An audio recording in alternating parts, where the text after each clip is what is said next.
Que el Señor les continúe bendiciendo a todos en este día número 117 del plan de lectura de la Biblia en un año.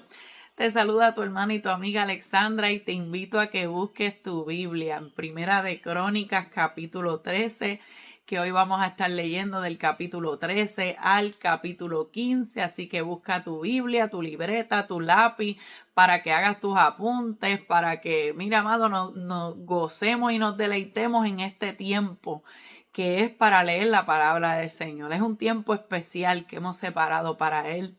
Mira, amado, media hora, una hora que le dediquemos a la palabra del Señor no es mucho, amado. No es mucho si nosotros comparamos lo que el Señor hace, que todos los días nos regala 24 horas, los 7 días de la semana, 24 horas, que nosotros le dediquemos media hora, 40 minutos, 50 minutos, una hora a la palabra no es mucho, amado.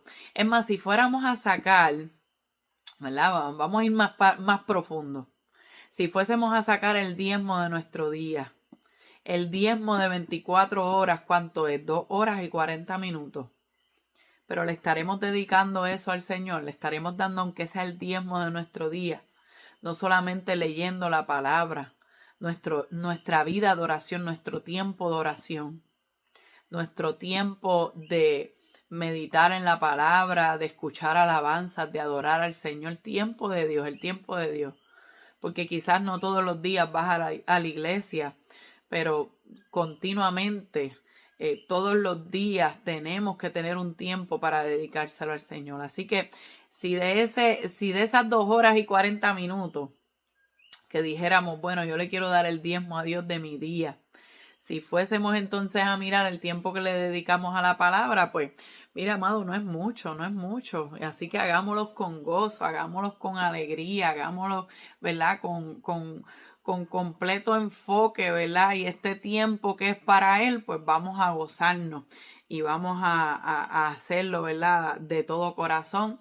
sabiendo, amados, que no es en vano. Así que vamos a orar en esta hora para comenzar con la lectura de hoy.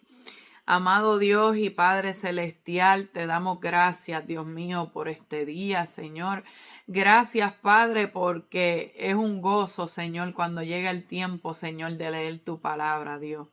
Padre, porque todos los días tú tienes algo nuevo para nosotros, porque sabemos que vamos paso a paso, Señor, pero vamos avanzando, Dios mío, vamos conociendo más de ti, conociendo más de tu palabra, de tus promesas, de tus planes para cada uno de nosotros, Señor. Te pido, Padre, que esta palabra siga trabajando en nuestro interior, Dios mío, que tú sigas transformando todas las cosas en nuestro ser, Señor.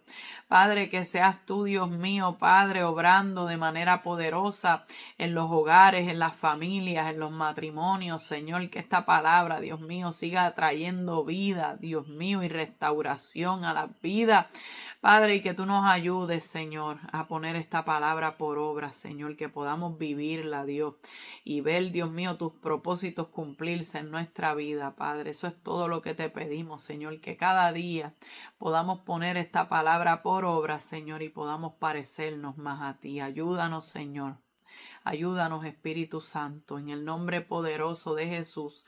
Amén y amén. Primera de Crónicas, capítulo 13. Leemos con la bendición del Padre, del Hijo y del Espíritu Santo. Amén. Entonces David tomó consejo con los capitanes de millares y de centenas y con todos los jefes.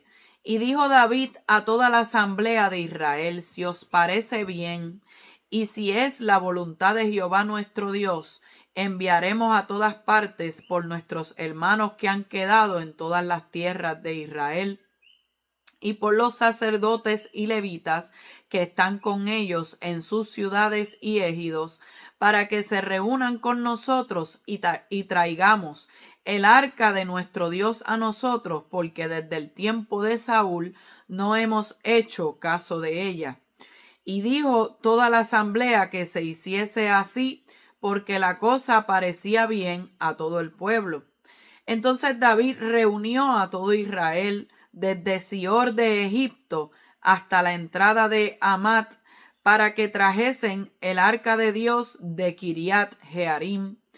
Y subió David con todo Israel a Baala de Kiriat Jearim, que está en Judá, para pasar de allí el arca de Jehová Dios, que mora entre los querubines, sobre la cual su nombre es invocado. Y llevaron el arca de Dios de la casa de Abinadab en un carro nuevo, y Usa y Ahío guiaban el carro. Y David y todo Israel se regocijaban delante de Dios con todas sus fuerzas, con cánticos, arpas, salterios, tamboriles, címbalos y trompetas. Pero cuando llegaron a la era de Kidón, Usa extendió su mano al arca para sostenerla, porque los bueyes tropezaban. Y el furor de Jehová se encendió contra Usa y lo hirió, porque había extendido su mano al arca y murió allí delante de Dios. Y David tuvo pesar porque Jehová había quebrantado a Usa, por lo cual llamó a aquel lugar Pérez Usa hasta hoy. Y David temió a Dios aquel día y dijo: ¿He de traer a mi casa el arca de Dios? Y no trajo David el arca a su casa en la ciudad de David, sino que la llevó a la casa de Obed-edom geteo. Y el arca de Dios estuvo con la familia de Obed-edom en su casa 3 meses. Y bendijo Jehová la casa de Obed-edom y todo lo que tenía. Capítulo 14. Hiram, rey de Tiro, envió a David embajadores y madera de cedro y albañiles y carpinteros para que le edificasen una casa. Y entendió David que Jehová lo había confirmado como rey sobre Israel y que había exaltado su reino sobre su pueblo Israel. Entonces David tomó también mujeres en Jerusalén y engendró David más hijos e hijas. Y estos son los nombres de los que le nacieron en Jerusalén: Samúa, Sobab, Natán, Salomón, Ibar, Elisúa, el Pelet, Noga, Nefec, Jafía, Elisama, Beeliada y Elifelet. Oyendo los filisteos que David había sido ungido rey sobre todo Israel, subieron todos los filisteos en busca de David. Y cuando David lo oyó, salió contra ellos. Y vinieron los filisteos y se extendieron por el valle de Refaim. Entonces David consultó a Dios diciendo: subiré contra los filisteos, ¿los entregarás en mi mano? Y Jehová le dijo: sube, porque yo los entregaré en tus manos. Subieron pues a Baal Perasim, y allí los derrotó David. Dijo luego David: Dios rompió mis enemigos por mi mano, como se rompen las aguas. Por esto llamaron el nombre de aquel lugar Baal Perasim. Y dejaron allí sus dioses, y David dijo que los quemasen. Y volviendo los filisteos a extenderse por el valle, David volvió a consultar a Dios, y Dios le dijo: no subas tras ellos, sino rodéalos, para venir a ellos por delante de las balsameras. Y así que oigas venir un estruendo de las copas de las balsameras, sal luego a la batalla, porque Dios saldrá delante de ti y herirá al ejército de los filisteos. Hizo pues David como Dios le mandó, y derrotaron al ejército de los filisteos desde Gabaón hasta Geser. Y la fama de David fue divulgada por todas aquellas tierras, y Jehová puso el temor de David sobre todas las naciones. Capítulo 15. Hizo David también casas para sí en la ciudad de David, y arregló un lugar para el arca de Dios, y le levantó una tienda. Entonces dijo David: el arca de Dios no debe ser llevada sino por los levitas, porque a ellos ha elegido Jehová para que lleven el arca de Jehová y le sirvan perpetuamente. Y congregó David a todo Israel en Jerusalén para que pasasen el arca de Jehová a su lugar, el cual le había él preparado. Reunió también David a los hijos de Aarón y a los levitas. De los hijos de Coat, Uriel el principal y sus hermanos, 120. De los hijos de Merari, Asaías el principal y sus hermanos, 220. De los hijos de Gersón, Joel el principal y sus hermanos, 130. De los hijos de Elisafán, Semaías el principal y sus hermanos, 200. De los hijos de Hebrón, Eliel el principal y sus hermanos, 80. De los hijos de Uziel, Aminadab el principal y sus hermanos, 112. Y llamó David a los sacerdotes Sadoc y Abiatar, y a los levitas Uriel, Asaías, Joel, Semaías, Eliel y Aminadab, y les dijo: Vosotros que sois los principales padres de las familias de los levitas, santificaos vosotros y vuestros hermanos, y pasad el arca de Jehová, Dios de Israel, al lugar que le he preparado. Pues por no haberlo hecho así vosotros la primera vez, Jehová nuestro Dios nos quebrantó, por cuanto no le buscamos según su ordenanza. Así los sacerdotes y los levitas se santificaron para traer el arca de Jehová, Dios de Israel. Y los hijos de los levitas trajeron el arca de Dios puesta sobre sus hombros en las barras, como lo había mandado Moisés, conforme a la palabra de Jehová.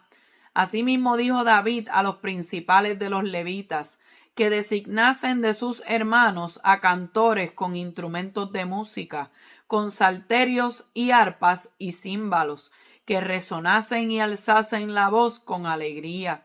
Y los levitas designaron a Emán, hijo de Joel, y de sus hermanos, a Asaf, hijo de Berequías, y de los hijos de Merari y de sus hermanos, a Etán, hijo de Cusaías, y con ellos a sus hermanos del segundo orden, a Zacarías, Yahaziel, Semiramot, Jeiel, Uni, Eliab, Benaía, Maasías, Matatías, Elifeleu, Micnías, Obed Edom y Jeiel, los porteros, así Emán, Asaf y Etán, que eran cantores, sonaban címbalos de bronce.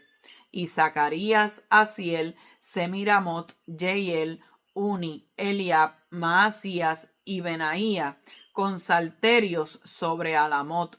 Matatías, Elifeleu, Micnías, Obed Edom, Jeiel y Asasías tenían arpas afinadas en la octava para dirigir. Y Kenanías, principal de los levitas en la música, fue puesto para dirigir el canto, porque era entendido en ello. Berequías y Elcana eran porteros del arca. Y Sebanías, Josafat, Natanael, Amasai, Zacarías, Benaía y Eliezer, sacerdotes, tocaban las trompetas delante del arca de Dios. Obed Edom y Jeías eran también porteros del arca. David pues y los ancianos de Israel y los capitanes de millares fueron a traer el arca del pacto de Jehová de casa de Obed Edom con alegría. Y ayudando Dios a los levitas que llevaban el arca del pacto de Jehová, sacrificaron 7 novillos y 7 carneros. Y David iba vestido de lino fino, y también todos los levitas que llevaban el arca, y asimismo los cantores, y Kenanías era maestro de canto entre los cantores. Llevaba también David sobre sí un efod de lino. De esta manera llevaba todo Israel el arca del pacto de Jehová con júbilo y sonido de bocinas y trompetas y címbalos y al son de salterios y arpas. Pero cuando el arca del pacto de Jehová llegó a la ciudad de David, Mical, hija de Saúl, mirando por una ventana, vio al rey David que saltaba y danzaba y lo menospreció en su corazón. Gloria al Señor. Hemos leído del capítulo 13 al capítulo 15 de Primera de Crónica, gloria al Señor. Y vamos a ver que en este capítulo está narrando los eventos que ocurrieron en Segunda de Samuel capítulo 6, cuando David está trayendo el arca. Él quería traer el arca a Jerusalén. Tenemos que recordar que el arca del pacto representaba la gloria de Dios en Israel. Así que ahora que David estaba siendo, ¿verdad?, escogido por rey, ungido por rey, reconocido como rey en todo Israel, pues ciertamente David quería que el arca estuviera cerca, que la gloria de Dios estuviera cerca y que habitara en medio del pueblo. Y aún todo el pueblo de Israel estaba de acuerdo. Así que ellos hicieron una producción grandísima con instrumentos, con adoración, habían danzas, había gozo, había júbilo. Montaron el arca en un carro nuevo, tirada, ¿verdad?, por unos bueyes. Y al parecer, ¿verdad?, todo el mundo estaba contento, todo estaba bien, todo estaba caminando en orden. Pero lamentablemente, aunque la idea era buena, porque la idea y la intención de David era buena, era genuina, pero el método por el cual ellos estaban llevando el arca, ese método mediante el cual iba a ser traída a Jerusalén, ahí es que estaba el problema. Estaba el problema en el método, en la manera en la cual se estaba llevando el arca. ¿Sabes por qué? Porque el arca fue diseñada, según Éxodo capítulo 25, para ser llevada sobre los hombros. Por eso es que el arca, que era este cajoncito, ¿verdad?, de madera, cubierto de oro, gloria al Señor, aleluya, tenía unos aros, ¿verdad?, en las esquinas, y por esos aros pasaban unas barras, que también, ¿verdad?, estas barras eran de oro, que esto era algo bellísimo, grandísimo, precioso, ¿verdad? Ciertamente todo fue hecho conforme Dios se lo había mostrado en el monte a Moisés. Todo se hizo tal cual lo quería el Señor. Pero el arca fue hecha para que fuera llevada sobre los hombros, no para que fuera llevada en un carro nuevo. Y no cualquiera la podía cargar, tenía que ser de la tribu de Leví, especialmente, ¿verdad?, transportada por la familia de Coat, por los coatitas, y eso lo estudiamos y lo leímos en Números capítulo 4. O sea, todo esto, ¿verdad?, ya lo vimos en segunda de Samuel capítulo 6, pero ciertamente el cronista está recogiendo todos estos acontecimientos. Comenzó con la genealogía y luego entonces, al entrar en lo que era la historia de los reyes de Israel, comienza con la muerte de Saúl, que fue lo que tocamos ayer, pero ahora se va de lleno con David, y David cuando está trayendo el arca del pacto. Así que, amado, ni las técnicas nuevas, ni las buenas intenciones, ni, ¿verdad?, los avances de la ciencia, nada de eso puede cambiar el hecho de que estaban trayendo el arca en desobediencia. En desobediencia, ¿por qué? Porque no estaban trayendo el arca como el Señor mandó. Y fíjate que había gozo, había júbilo, habían instrumentos, había gente danzando, había emoción, pero no había obediencia. Y así hay muchas iglesias hoy en día, que hay mucho brinco, hay mucho salto, hay mucho mover, ¿verdad? Y parece que Dios está contento, pero ¿sabes qué? Como no hay obediencia, Dios no está contento. Fíjate que aunque David y todo el pueblo estaba celebrando, Dios no estaba celebrando esto. Lo que estaba ocurriendo es que los bueyes estaban tropezando. ¿Por qué? Porque estaban haciendo las cosas no conforme a la voluntad de Dios. Estaban haciendo las cosas a su manera, quizás con una intención buena, pero seguía siendo desobediencia a la palabra de Dios. Entonces nosotros tenemos que reflexionar en cuanto a esto. Yo no me puedo dejar llevar por la emoción. Yo no me puedo dejar llevar porque todo el mundo se está gozando. Dios está aquí, no. Dios no está donde hay desobediencia. Dios no está donde hay pecado. Dios no está. Poderoso el nombre de Jesús cuando hay desorden. Allí Dios no está. Por lo tanto, aunque estaban trayendo el arca, la estaban trayendo en desobediencia. Y los bueyes comenzaron a tropezar y el arca comenzó a tambalearse.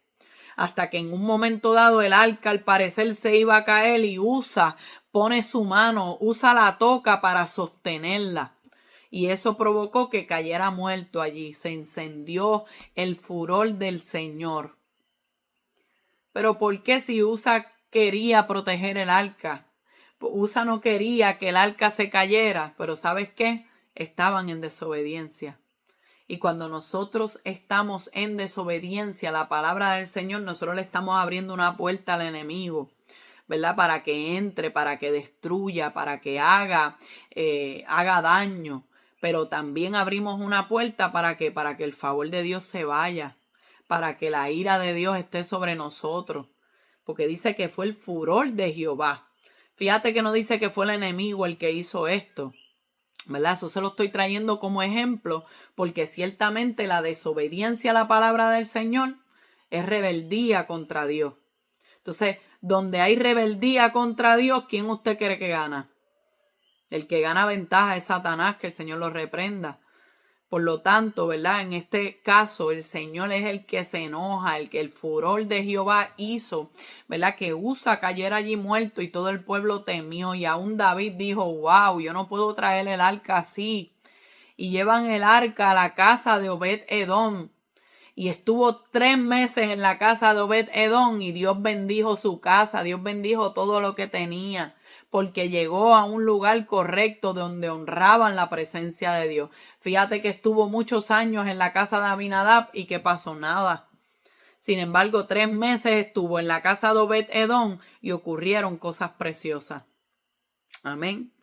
Así que ciertamente, poderoso el nombre de Jesús, podemos aprender de este capítulo 13, que las buenas intenciones no van a sustituir nunca la obediencia a Dios, ni la obediencia a su palabra. Nosotros necesitamos hacer las cosas tal cual Dios las estableció, como Dios lo ha dicho. Y la presencia de Dios requiere reverencia. Las cosas santas de Dios, las cosas espirituales, no deben tratarse a la ligera, no deben tratarse, ¿verdad? Como si eso fuese cualquier cosa. Aleluya. ¿Por qué? Porque quizás Usa tocó el arca del pacto con una buena intención, pero no estaba respetando, ¿verdad? Que el Señor había dado una palabra en cuanto a eso, que no podían tocar el arca, que había que tratar eso con santidad, ¿verdad? Con reverencia. Pero como habían hecho un carro nuevo, como ellos, ¿verdad? Habían hecho algo mecánico y la presencia de Dios no está para ser llevada por nada mecánico, es llevada por los hombros de hombres y mujeres de Dios, aleluya, que el Señor ha llamado para servirle, para hacer su voluntad. Esa gloria se carga sobre los hombros. A su nombre sea la gloria. Así que tenemos que tener mucho cuidado con el emocionalismo, porque estaban celebrando, estaban todos contentos, pero Dios no estaba contento. Los bueyes estaban tropezando y acabó en tragedia. Pero había gozo, había alegría. Estaban danzando. Había, wow, mover de Dios. Dios está aquí, Dios está aquí. Se metió Dios y todas esas expresiones que la gente utiliza para justificar, para decir, no, Dios está contento con nosotros, no, amado. El que haya un pueblo gozoso, el que haya celebración, el que haya brincos y saltos, eso no dice nada de aprobación de Dios. Porque quizás en un concierto mundano hay gente brincando y hay gente gozándose y Dios no está ahí. Amén. Eso no significa que Dios está ahí, ni que Dios se está moviendo, ni que Dios está contento. Gloria a Dios. Dios quiere obediencia. Las emociones engañan, pero la palabra de Dios no va a fallarnos. Vive Jesús. Ya en el capítulo 14 de Primera de Crónicas vemos que están trabajando, ¿verdad? Con la casa de David, con el palacio real. Y reyes vecinos, como es Hiram, rey de Tiro, lo honra con los mejores trabajadores, con los artesanos, con los albañiles, con los carpinteros. También les suple madera para construir un palacio. O sea que vemos que aunque David fue un hombre de guerra, él también, ¿verdad? Pues supo crear buenas alianzas. Tenía reyes alrededor que aunque no eran parte del pueblo de Dios, pero eran ¿verdad? Por decir así, sus amigos. Eran gente que los respetaban, gloria a Dios. Ahí vemos el respaldo de Dios. Por eso dice que ahí David entendió 2 cosas. Él sabía que Dios lo había llamado y establecido sobre Israel. Y también sabía que Dios quería usarlo como un instrumento para bendecir al pueblo. David lo pudo entender. ¿verdad? Eso es lo que vemos en el capítulo 14, en el versículo 2. Y entendió David que Jehová lo había confirmado como rey sobre Israel y que había exaltado su reino sobre su pueblo Israel. Él lo entendió. Él entendió su llamado. Él entendió que había sido el Señor el que lo había traído hasta ahí con un propósito, y es el de ser de bendición al pueblo. Pero vemos que también David toma más mujeres. Y esto nos lo decía en 2 de Samuel capítulo 5, desobedeciendo directamente la instrucción que dio el Señor en Deuteronomio capítulo 17, versículo 17, que decía que no debían los reyes tomar muchas mujeres para que su corazón no se desviaran, para que no se alejaran del Señor. Pero lamentablemente David tomó muchas mujeres, tuvo muchos hijos, aunque los hijos, ¿verdad?, son una bendición, pero ciertamente esos muchos hijos venían de las muchas mujeres que tomó. Y más adelante David iba a experimentar consecuencias en su familia, en su casa, precisamente con sus hijos. Aleluya. Por causa del pecado con Betsabé y por causa de no guardar, ¿verdad?, toda la palabra del Señor y todo el consejo de Dios. En este caso, ¿verdad?, acerca de los matrimonios. Tuvo muchas mujeres y tuvo muchas concubinas también. Así que vemos que los filisteos, cuando se enteran que David es proclamado rey, suben en busca de David. Y David entonces, cuando va a salir para encontrarse con los filisteos, para pelear contra ellos, él consulta a Dios. Él le pregunta al Señor: Señor, yo debo ir en contra de ellos, yo debo bajar a pelear, yo debo hacer esto. Y el Señor le deja saber: sube, porque los entregaré en tus manos. Y allí fueron derrotados en Baal Perasim. Pero tan pronto termina eso, nos deja saber que los filisteos vuelven a extenderse por el valle.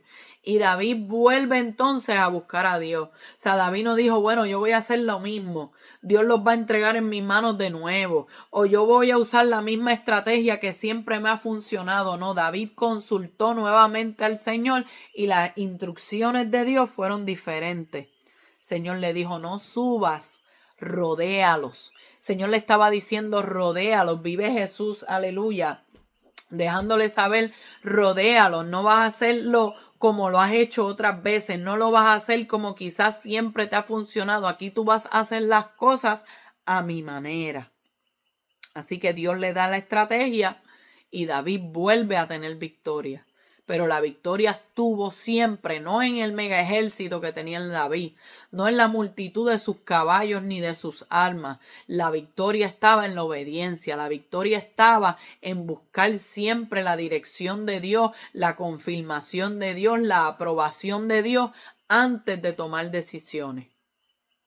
Así que cada batalla es diferente y tiene su estrategia.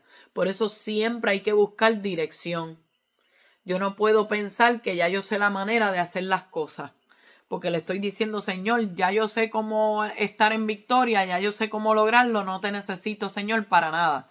No, nosotros necesitamos al Señor siempre, todos los días. Todos los días Él tiene algo nuevo que decirme. Todo el día hay algo que Él quiere enseñarme. Quizás hoy el Señor me dice: ve y haz esto en el trabajo, y quizás mañana el Señor me dijo: no, no quiero que vayas al trabajo, quiero que te quedes orando. Y tal vez me estaba, aleluya, guardando de un accidente, o tal vez el Señor quería darme una experiencia, pero la victoria está en que yo me mueva, ¿verdad?, siendo guiada por Él y siendo obediente a sus instrucciones. Así que David hizo como Dios le mandó. Consultemos a Dios antes de actuar. Oremos a Dios antes de tomar decisiones. Pidámosle al Señor que nos dirija, que nos hable. Así que la palabra de Dios no cambia, pero Dios siempre nos va a dirigir de diferentes maneras. Fíjate que la palabra de Dios es la misma. Yo no necesito preguntarle a Dios si Él quiere que yo robe hoy. Pues la Biblia dice: no robará. Yo no le tengo que preguntar a Dios: Señor, ¿qué tú crees? ¿Mato a fulano o no lo mato? Pues la Biblia dice que no voy a matar. Amén. Hay cosas, amados, que están en la palabra, que están ahí, son final y firme, y es así. Pero quizás hay decisiones que en las cuales yo tengo que preguntarle a Dios. Yo tengo que preguntarle a Dios dónde Él quiere que yo me mueva. Quizás la palabra no me va a decir eso específicamente, pero dice la palabra del Señor, clama a mí, yo te responderé. Y yo clamo a Él y Él me responde, Él me da las instrucciones, ¿verdad? Su palabra me enseña cómo ser guiada por su Espíritu. Y sé que el Espíritu Santo mora dentro de mí, pues ahora se trata de que cuando el Señor me dé las instrucciones, yo pueda caminar en pos de ellas, yo pueda ser obediente a lo que Dios me está pidiendo. Así que en Primera de Crónicas capítulo 5 vemos que ya David está preparando un lugar para el arca de Dios, pero esta vez deja saber que el arca se va a traer a la manera de Dios. Está diciendo, la otra vez traímos el arca y ¿qué pasó? Pereció, ¿verdad? Usa. ¿Por qué? Porque no hicimos las cosas como Dios quería, pero esta vez vamos a traer el arca como Dios quiere. Por eso estuvo el arca 3 meses en la casa de Obed-Edom, porque a los próximos 3 meses, ¿verdad? Luego de morir Usa y de llevar a la casa de Obed-Edom, 3 meses después David decide, ok, esta vez sí vamos a traer el arca. Esta vez sí, ¿verdad? Vamos a hacer las cosas diferentes. El arca se va a llevar sobre los hombros. Y sí, va a haber música, van a haber cantores, van a haber instrumentos, va a haber toda la producción grande que hubo la primera vez o quizás mayor, pero esta vez nos vamos a asegurar de que haya obediencia a la palabra, obediencia al mandato que Dios le dio a Moisés. Aleluya. Ahí tenemos que hacer las cosas como Dios las está pidiendo. Así que trajeron el arca de la casa de Obed-Edom y había gozo, había júbilo. Dice la Biblia que David danzaba con todas sus fuerzas delante de Jehová.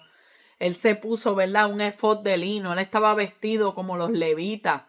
Él estaba vestido, ¿verdad? Quizás se despojó de sus ropas reales y se vistió como uno más dentro de la caravana, dentro de la procesión. Él estaba allí gozándose como si fuera cualquier otro, ¿verdad?, servidor del Señor, y se olvidó de que era rey. Y él dijo, yo sigo siendo un siervo de Dios. Yo soy rey de Israel, pero yo sigo siendo el hijo de Dios. Yo sigo siendo el siervo de Dios y yo le voy a adorar. Yo no voy a dejar que la posición me cambie la fidelidad. Yo no voy a abochornarme ahora porque soy rey y ahora me voy a creer el más fino. No, yo voy a adorar a Dios con todas mis fuerzas. Yo voy a hacer como siempre hago, vive Jesús. Y dice la Biblia que su esposa Mical lo miró y lo menospreció. Eso lo dice en 2 de Samuel capítulo 6. Lo menospreció en su corazón.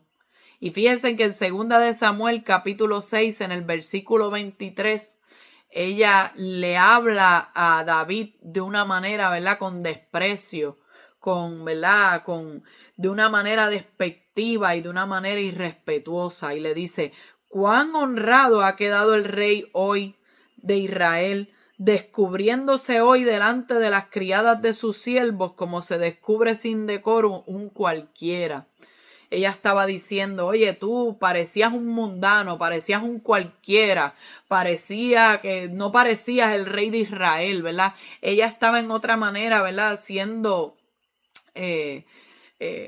irrespetuosa, ¿verdad? Humillando a su esposo que estaba contento, que había sido proclamado como rey de Israel, que estaba trayendo el arca a Jerusalén, el arca del Dios al cual él sirve, al cual él ama. David era un adorador, o sea, él era una persona que no se avergonzaba para nada de adorar al Señor. Él sabía tocar el arpa, él, ¿verdad?, tenía una relación preciosa con el Señor. Por lo tanto, mientras él está adorando a Dios y danzando con toda su fuerza, está esta mujer criticándolo, porque Mical estaba criticando a David. Estaba humillándolo, estaba dejándole saber, me das vergüenza, qué bochorno. ¿Ves? Cuán honrado has quedado, o sea, hablando con sarcasmo. Y David le responde, fue delante de Jehová, quien me eligió en preferencia a tu padre y a toda tu casa para constituirme por príncipe sobre el pueblo de Jehová. Por tanto, para que sepas, danzaré delante de Jehová. Y aún me haré más vil que esta vez y seré bajo a tus ojos, pero seré honrado delante de las criadas de quienes has hablado. O sea, David la puso en su lugar. ¿Sabes qué? yo estaba danzando delante de Dios, de ese Dios que me puso por encima de tu padre, que me escogió por encima de tu padre y me puso como rey de Israel. A ese es el que yo estoy adorando, a ese es el que yo estoy danzando para él. Gloria a Dios, a ese que me escogió, ¿verdad? Cuando era un simple pastorcito de ovejas, eso soy yo acá, poniéndome en el lugar de David, sintiendo la indignación de David. Porque imagínese uno tener una pareja que te critique, que se burle de ti, que en lugar de apoyarte en las cosas que tú haces para Dios, lo que hace es que te humilla, que se burla, que te critica. Mira, amado, eso no es una ayuda idónea. Mical no estaba haciendo una ayuda idónea para nada. Así que eso provocó que ella nunca tuviera hijos. O sea, fue como si fuera un juicio que cayó sobre ella. O quizás David la rechazó, ¿verdad? Como esposa y íntimamente no estuvo más con ella y por eso ella nunca tuvo hijos. No sabemos cuál fue exactamente la razón, pero ciertamente Mical era una amargada y quedó así. Y así es la gente criticona, amado. La gente criticona son estériles, no producen, no ven más de Dios. Por eso mismo, porque son criticones. Porque miran a los demás por encima del hombro, porque se creen mejor que los demás. Así que, ¿qué podemos aprender de este capítulo, amado? Que nosotros no podemos seguir haciendo lo mismo. Tenemos que aprender de nuestros errores. Yo tengo que aprender, ¿verdad? Y hacer entonces las cosas bien. O sea, es que equivocarme no es el final. Siempre hay oportunidad para mejorar. Siempre hay oportunidad para crecer y nosotros le servimos a un Dios que es un Dios de oportunidades. Que siempre, mientras hay vida, hay esperanza. Si te caíste, levántate. ¿Ves? Que muchas veces vivimos consecuencias por nuestros pecados o por nuestra maldad, pero Dios siempre, gloria a Dios, se glorifica. Y cuando nosotros decimos, Señor, yo quiero hacer las cosas bien esta vez, Él nos ayuda, Él nos respalda. Así que esta vez trajeron el arca, no hubo muerte, hubo gozo, hubo alegría, el pueblo estaba contento y la clave de la victoria no fueron los instrumentos, la clave de la victoria no fue la multitud, no fue la celebración, no fueron los cánticos, la clave de la victoria fue la obediencia. Así que, amados, si no estamos viendo victoria en nuestra vida, tenemos que preguntarnos, ¿estoy haciendo las cosas a la manera mía o las estoy haciendo a la manera de Dios? ¿Estoy usando mis estrategias o estoy consultando a Dios, preguntándole a Dios para que me dé las estrategias correctas? Por eso es que esta palabra, amado, lo que nos debe enseñar a nosotros todos los días es a depender más de Dios, para que andemos en victoria. Guardar la palabra misma que estamos leyendo, así como vamos aprendiendo y así como vamos conociendo a Dios por medio de su palabra, tenemos que ir poniéndola en práctica. Porque ya no estamos en ignorancia, ya una vez hay un conocimiento en nosotros, pues ya sabemos por qué camino debemos andar. Si yo conociendo las instrucciones hago las cosas de otra manera, ya yo no estoy en ignorancia, ya yo estoy en rebeldía. Ya yo sabiendo lo que Dios ha dicho, yo insisto en hacer las cosas a mi parecer. Y eso es lo que nos lleva muchas veces al fracaso. Está bien, si no conocemos de la palabra del Señor, pues quizás estamos en ignorancia, cometemos errores y Dios, ¿verdad?, nos instruye, nos dirige, nos abre los ojos para que nosotros conozcamos la verdad de su palabra. Pero una vez esa verdad se nos ha sido revelada, una vez ya hay un conocimiento en nosotros, Dios espera que nosotros actuemos conforme a ese conocimiento que Él nos ha dado. Así que si guardamos la palabra, si obedecemos su palabra, vamos a caminar en victoria. Amén. Así que Dios les bendiga, que esta palabra haya sido de edificación a sus vidas como ha sido a la mía. Mañana continuamos leyendo la Biblia juntos, así que compártalo con alguien para seguir leyendo la Biblia y seguir, ¿verdad?, aprendiendo más de nuestro Señor. A su nombre sea toda la gloria. Dios les bendiga, les amo en el amor del Señor.